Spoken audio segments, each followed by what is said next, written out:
House number 6.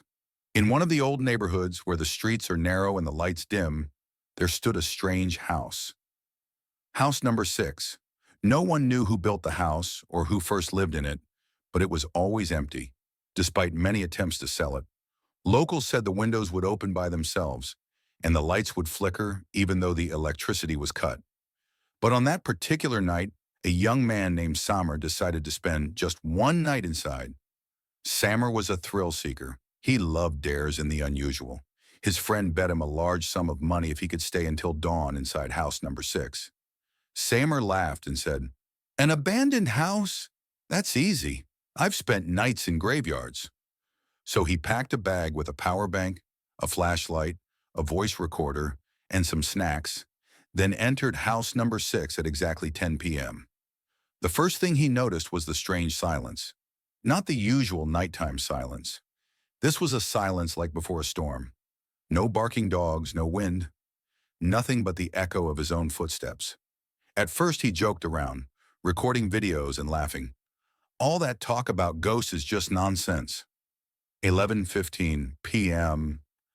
Samer heard footsteps upstairs. He climbed the creaky stairs, but the upper floor was empty. All the doors were shut, except one.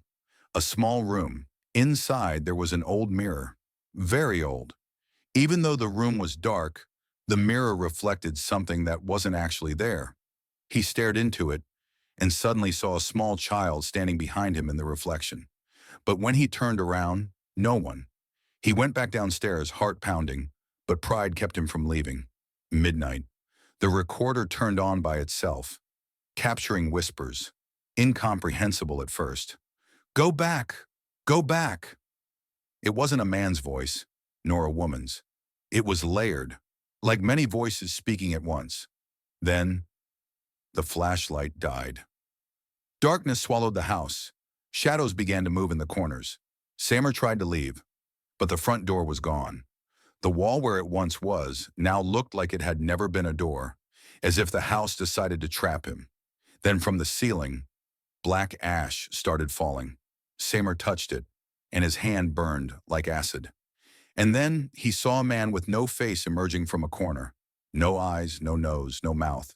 Just smooth, pale skin, and it was coming closer. Samer screamed, but no sound came out.